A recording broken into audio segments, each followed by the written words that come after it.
मेरा नाम है अंजलि। आज से हम एक नई सीरीज की शुरुआत करने वाले हैं जो कि है NISM certification examination 15 research analyst के बारे में। जो स्टॉक मार्केट में रिसर्च एनालिस्ट बनना चाहते हैं उनके लिए हमारी जो सीरीज है वो बहुत हेल्पफुल होगी। और वे पर्सन जो स्टॉक मार्केट के फील्ड में काम करते हैं और वो फंडामेंटल एनालिसिस के बारे में सीखना चाहते हैं उनके लिए भी हमारी जो सीरीज है वो बहुत हेल्पफुल होगी।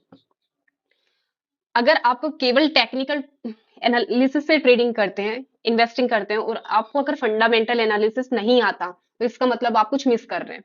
अगर आप हमारी इस सीरीज को देखते हैं, सीखते हैं उससे, तो वो आपके फंडामेंटल एनालिसिस में बहुत हेल्प करेगी, जिससे आप अपनी टेक्निकल और फंडामेंटल मीन्स टेक्नो फंडा एनालिसिस करके अपनी ट्रेडिंग जर्नी और भी बेहतरीन बना सकते हैं। आप रिसर्च एनालिस्ट एग्जाम में ये जो वर्कबुक है ये मोर देन सफिशियंट है। इसके अलावा मतलब ज्यादा कुछ पढ़ने की नीड नहीं है। हमारी जो वीडियोस होगी आपको हर टॉपिक पर बहुत अच्छे से क्लियर करेंगे, सारे टॉपिक को वन बाय वन करके। और इसके अलावा न्यूमेरिकल्स करवाए जाएंगे, केस स्टडीज करवाई जाएगी और एमसीक्यू। रिसर्च एनालिस्ट एग्जाम के अब हम असेसमेंट स्ट्रक्चर को समझते हैं कि इस एग्जामिनेशन की जो क्वेश्चन की स्ट्रक्चर होती है वो क्या होती है। ओके। उसके पहले हम बात करें कि एग्जामिनेशन के ऑब्जेक्टिव्स क्या होते हैं। देखिए, इंडियन सिक्योरिटीज मार्केट के डिफरेंट टर्मिनोलॉजी जिसमें इक्विटी और डेप्ट मार्केट दोनों आ जाते हैं, तो दोनों की जो टर्मिनोलॉजी है उसको अच्छे से समझना एग्जामिनेशन के ऑब्जेक्टिव्स हैं ये। उसके बाद आता है कि हम टॉप डाउन और बॉटम डाउन अप्रोच को अच्छे से समझ पाएंगे। उसके बाद हम basic principles of micro economy and macro economic analysis के बारे में अच्छे से समझ पाएंगे। और इंडस्ट्री के की drivers, sources of information for industry analysis के बारे में, और कंपनी के क्वालिटेटिव और क्वांटिटेटिव एनालिसिस कैसे करते हैं उसके बारे में अच्छे से समझेंगे। Risk and return fundamentals of risk and return, valuation principle, philosophy of various corporate actions के बारे में अच्छे से समझेंगे।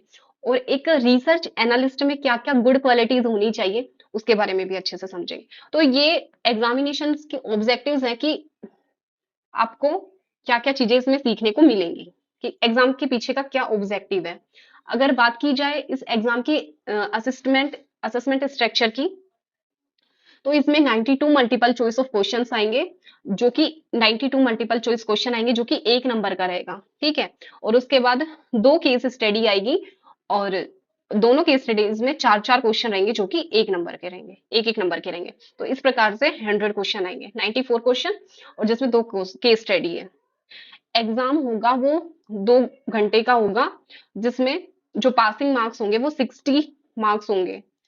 और जो नेगेटिव मार्किंग होगी, नेगेटिव मार्किंग है इस एग्जाम में, नेगेटिव मार्किंग इज 25%।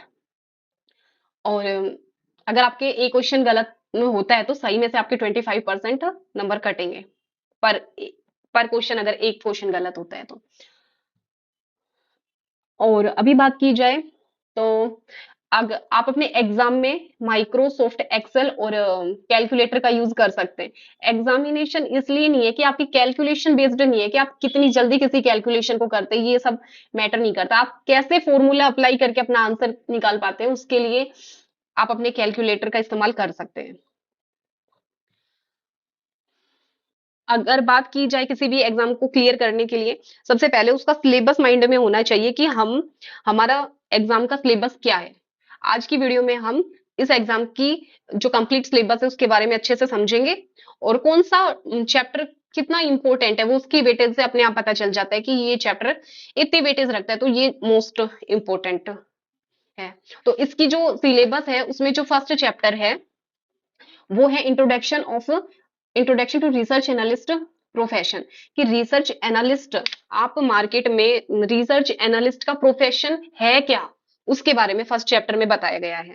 उसके प्राइमरी रोल्स क्या है, उसकी रिस्पॉन्सिबिलिटी क्या होती है, और बेसिक अगर कंपनी और क्लाइंट के साथ उनका इंटरेक्शन होता है तो उनके बेसिक प्रिंसिपल्स क्या होते हैं, और इसकी इंपॉर्टेंट क्वालिटीज ऑफ रिसर्च, एक रिसर्च एनालिस्ट में इंपॉर्टेंट क्वालिटीज क्या होनी चाहिए उसके बारे में बताया गया है। चैप्टर नंबर 2 है introduction of securities market. Securities market है उसके इंट्रोडक्शन के बारे में। इस चैप्टर में हमें सारी जो डेफिनेशंस मिलेंगी कि बॉन्ड्स क्या होते हैं, किसे कहते हैं, स्टॉक्स किसे कहते हैं, बेसिक ऑप्शंस किसे कहते हैं, स्वैप्स क्या होते हैं, शेयर क्या होते हैं, डेरिवेटिव्स क्या होते हैं, उसके बारे में, आईपीओ क्या होते हैं, इन सब के बारे में डिटेल एनालिसिस मिलेगा, जिसमें introduction of securities and securities market, उसके बाद उनकी डेफिनेशंस और टर्मिनोलॉजी पढ़ेंगे, उसकी स्ट्रक्चर कैसी होती है सिक्योरिटी मार्केट की, कि मतलब कौन कहाँ कैसे काम कर रहा है, मतलब कंप्लीट स्ट्रक्चर के बारे में समझेंगे। ठीक है, अब बहुत सारे मार्केट के जो पार्टिसिपेंट्स होते हैं उसके बारे में समझेंगे। फिर काइंड ऑफ ट्रांजेक्शन्स कितने प्रकार के होते हैं, लाइक कितने प्रकार के ट्रांजेक्शन्स होते हैं, कैश में ट्रांजेक्शन कर रहे हो, कल हमारे ट्रांजेक्शन होगा, किस प्रकार के ट्रांजेक्शन्स के बारे में समझेंगे। डीमटेरियलाइजेशन और रीमटेरियलाइजेशन ऑफ सिक्योरिटीज क्या होती है उसके बारे में अच्छे से समझ। सेकंड चैप्टर कम नंबर का ही है, लेकिन ये बहुत इंपॉर्टेंट चैप्टर है, क्योंकि इसमें पूरे सिक्योरिटी मार्केट की जो बेसिक्स है वो है इधर सारा, सबकी पूरी कंप्लीट जो डेफिनेशंस होती है कि हाँ इसको ये ऐसे समझा जाता है, ऐसे बोला जाता है, वो सारी चीजें सेकंड चैप्टर में दे रखी है। Third chapter terminology in equity and डेप्ट मार्केट, इसमें इक्विटी मार्केट और डेप्ट मार्केट दोनों की अलग अलग टर्मिनोलॉजी के बारे में बताया गया है, जिसमें इक्विटी मार्केट की, कि इक्विटी मार्केट के जब हम फंडामेंटल्स देखते हैं तो उसमें क्या क्या चीजें देखते हैं कि उसके जो आराम से समझ सके टर्म, उनकी टर्म जैसे मार्केट कैपिटलाइजेशन क्या होती है, ऐसे फेस वैल्यू क्या होती है, तो उनकी टर्मिनोलॉजी दे रखी है कि इक्विटी मार्केट की, डेप्ट मार्केट की। बॉन्ड्स कितने प्रकार के होते हैं, बॉन्ड्स के बारे में बहुत अच्छे से बताया गया है इस थर्ड चैप्टर में। फोर्थ चैप्टर आता है फंडामेंटल्स ऑफ रिसर्च, इसमें बताया गया है कि इन्वेस्टिंग क्या होती है। ठीक है, एक्टिव इन्वेस्टिंग, पैसिव इन्वेस्टिंग के बारे में बताया गया है, टेक्निकल एनालिसिस के बारे में बताया गया है, फंडामेंटल एनालिसिस के बारे में बताया गया है, क्वांटिटेटिव रिसर्च के बारे में बताया गया है, और behavioural approach to equity investing, सबसे अच्छा टॉपिक, बहुत अच्छा टॉपिक है ये, behavioural approach to equity investing, इसके बारे में भी बताया गया है। सब फिर चैप्टर स्टार्ट होते हैं, ये हमारा अभी तक फोर्थ नंबर तक का जो जितने भी चैप्टर थे ये मतलब बेसिक्स था कंप्लीट। अभी जो इकोनॉमिक एनालिसिस होता है ना, यहीं से हम पढ़ते हैं, जैसे कि हम जब भी टॉप टू बॉटम अप्रोच पढ़ते हैं तो उसमें सबसे पहले इकोनॉमी, ईआईसी, ईआईसी जिसे बोला जाता है, EIC top to bottom approach बोलते हैं जिसको, सबसे पहले इकोनॉमिक लेवल पे स्टडी कीजिए, फिर इंडस्ट्री की, और फिर उसके बाद कंपनी की। सबसे पहले उसमें आता है ईआईसी में इकोनॉमी। इकोनॉमी में हम सबसे पहले माइक्रो इकोनॉमी के बारे में पढ़ेंगे, देन मैक्रो इकोनॉमी, उनके वेरिएबल्स, क्या रोल है इकोनॉमी का, इकोनॉमी का क्या रोल है फंडामेंटल एनालिसिस में, उसके बारे में पढ़ेंगे, उसमें क्या क्या ट्रेंड्स होते हैं उसके बारे में पढ़ेंगे, और source of information of economy की कौन कौन से सोर्स है जो कि हमें इकोनॉमिक एनालिसिस में हेल्प करेंगे, ये सब चैप्टर नंबर 5 में पढ़ेंगे। चैप्टर की वेटेज भी ज्यादा है, इंपोर्टेंस भी ज्यादा है। ठीक है, मे बी 10 नंबर का चैप्टर है 5। अब आता है नंबर 6 चैप्टर इंडस्ट्री के बारे में। इकोनॉमी की स्टडी करने के बाद इंडस्ट्री पे आ जाते हैं कि हमारा इंडस्ट्री में क्या क्या पढ़ने वाले। 6 नंबर पे सबसे पहले इंडस्ट्री के रोल, क्या होता है इंडस्ट्री का role, definition, defining the industry, industry को डिफाइन, उसकी साइक्लिसिटी क्या होती है, मार्केट की साइजिंग क्या है, उसका ट्रेंड एनालिसिस क्या है, secular trend, value migration, business life cycle के बारे में पढ़ेंगे। उसके बाद हम इंडस्ट्री लैंडस्केप्स के बारे में, इंडस्ट्री के ड्राइवर्स और केपीआईज के बारे में पढ़ेंगे, रेगुलेटरी एनवायरनमेंट या फ्रेमवर्क क्या है इंडस्ट्री को लेकर उसके बारे में पढ़ेंगे। टैक्सेशन बहुत सारे प्रकार के दे रखे हैं इसमें, लगभग 13-14 प्रकार के टैक्स दे रखे हैं, उसके बारे में पढ़ेंगे। सोर्स ऑफ इंफॉर्मेशन कि कहाँ कहाँ में इंडस्ट्री के बारे में सोर्स ऑफ इंफॉर्मेशन मिल सकती है उसके बारे में पढ़ेंगे नंबर 6 चैप्टर में। ये चैप्टर भी इंपॉर्टेंट भी है और वेटेज भी इसकी ज्यादा है। ठीक है, अगला चैप्टर आता है कंपनी एनालिसिस। ठीक है, कंपनी एनालिसिस जिसे हम बोल सकते हैं कि क्वालिटेटिव कंपनी का जो बिजनेस एंड गवर्नेंस के बारे में, मतलब क्वालिटेटिव एनालिसिस के बारे में इसमें हम पढ़ेंगे। चैप्टर की इसमें वेटेज ज्यादा है। Role of company analysis in fundamental analysis के बारे में पढ़ेंगे। फिर उसके बाद बिजनेस क्या है, किसी भी कंपनी को बिजनेस समझना जरूरी है कि बिजनेस क्या है, उसका बिजनेस मॉडल क्या है। ठीक है, उसके बाद हम पढ़ेंगे pricing power and sustainability of this power, कि इसकी प्राइसिंग पावर कैसी है, क्या वो सस्टेन कर पा रही है अदर जो कॉम्पिटिटिव कंपनीज है उसके मुकाबले।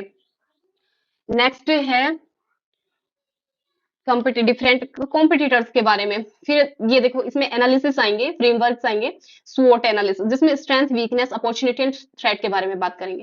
Quality of management and governance structure के बारे में, रिस्क इन बिजनेस में किस किस प्रकार की रिस्क हो सकती है, हिस्टोरी ऑफ क्रेडिट रेटिंग, और ईएसजी फ्रेमवर्क। एक फ्रेमवर्क, इसमें दो फ्रेमवर्क है, एक तो स्वॉट एनालिसिस आएगा और एक ईएसजी फ्रेमवर्क, दोनों पे इससे क्वेश्चन आता ही है। Source of information of analysis, कि कहाँ-कहाँ से इसके सोर्सेज मिल सकते हैं कि जिसमें हम कंपनी के बिजनेस एंड गवर्नेंस की स्टडी कर पाए। ये चैप्टर भी अच्छा वेटेज रखता है। अब आता है सबसे important chapter, company analysis, financial analysis. बहुत अच्छा टॉपिक है, बहुत अच्छी बुक है। चैप्टर नंबर 8, चैप्टर नंबर 8 ही है जो हमें सबसे ज्यादा हेल्प करता है जब हम अपनी किसी भी स्टॉक में फंडामेंटल एनालिसिस करते हैं, कि उस स्टॉक के फंडामेंटल्स को अगर पढ़ने हैं ना, तो हमें चैप्टर नंबर 8 अच्छे से आना चाहिए। ओके, कंप्लीट फाइनेंशियल एनालिसिस है इसमें। Introduction to financial statement, stand alone company financial statement क्या होते हैं, कंसोलिडेट क्या होते हैं, थोड़ा थ्योरी पढ़ेंगे इसमें।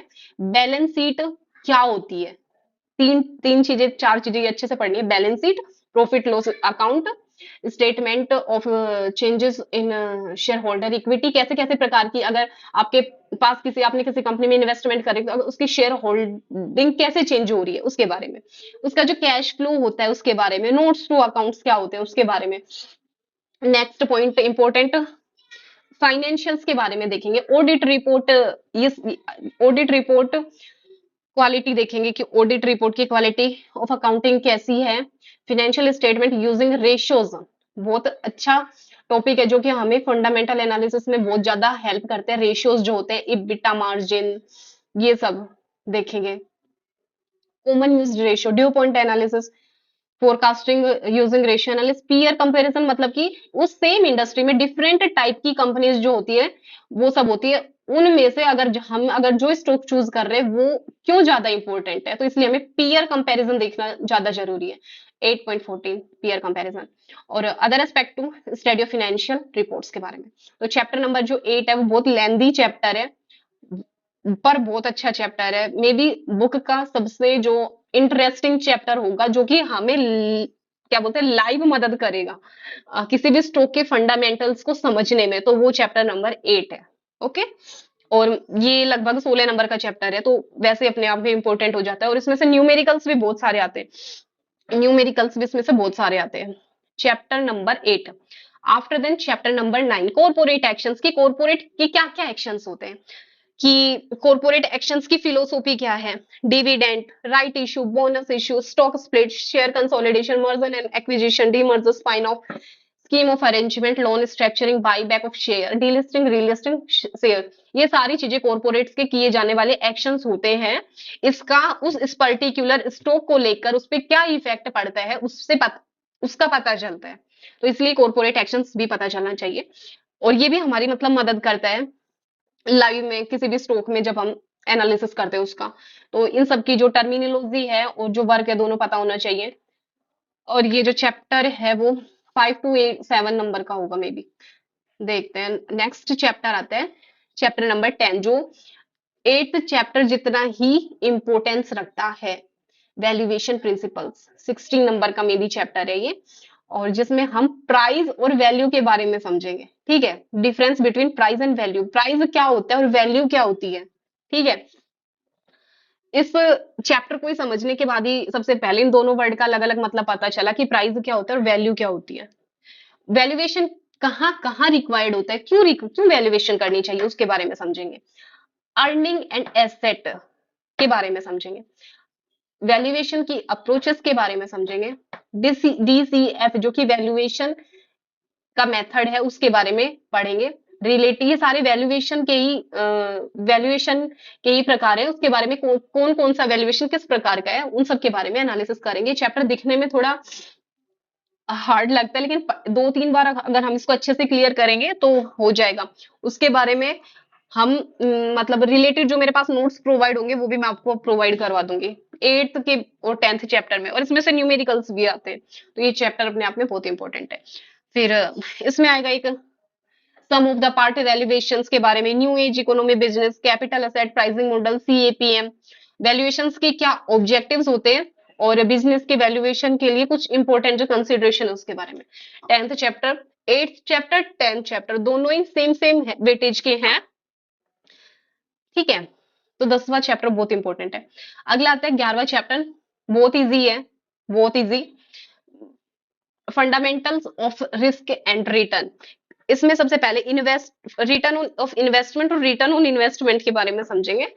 After then simple annualised and compounded return, CAGR के बारे में समझेंगे कि कैलकुलेशन बेसिक सिंपल रिटर्न कैसे कैलकुलेट करते हैं, एनुअली रिटर्न कैसे कैलकुलेट करेंगे और compound annual growth rate return CAGR कैसे कैलकुलेट करेंगे। रिस्क इन इन्वेस्टमेंट्स, कि किसी इन्वेस्टमेंट अगर हम किसी भी फील्ड में करते हैं उनमें कितने प्रकार की रिस्क हो सकती है उसके बारे में बहुत डिटेल से बताया गया है, एक एक रिस्क के बारे में बताया गया है, तो उसको समझेंगे।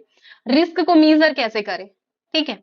और बीटा क्या होता है, बीटा के बारे में, मार्केट रिस्क जिससे हम मतलब मार्केट रिस्क बीटा बताते हैं कि भी मार्केट रिस्क के बारे में, सेंसिटिविटी एनालिसिस टू अजम्पशंस की उसके बारे में पढ़ेंगे। कंसेप्ट ऑफ मार्जिन सेफ्टी, बहुत इजी टॉपिक है ये सारे, थोड़े पढ़ने में वियर्ड लगेंगे अगर हम फाइनेंस के बैकग्राउंड से नहीं है, लेकिन सारे टॉपिक बहुत इंटरेस्टिंग भी है और बहुत इजी भी है।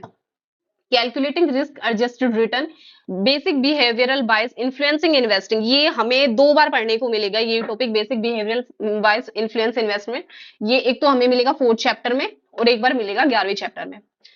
अगला आता है कि कुछ जो मतलब सम विजडम है उनके, इन्वेस्टमेंट गुरु हैं उनकी जो कुछ उन्होंने जो बातें बोली है तो उसके बारे में थोड़ा पढ़ेंगे। उसके बारे में इक्विटी शेयर की लिक्विडिटी मेजर कैसे करते हैं उसके बारे में। 11वां चैप्टर बहुत इजी है, इंपॉर्टेंट भी है नंबर के हिसाब से। Qualities of a good research report, अगर हम आरए बन जाते हैं उसके बाद में रिसर्च रिपोर्ट निकलती है तो उसमें क्या क्या मतलब क्वालिटीज होनी चाहिए, वो इस सब के बारे में 12वें चैप्टर में पढ़ेंगे। बहुत इजी है और छोटा सा चैप्टर है।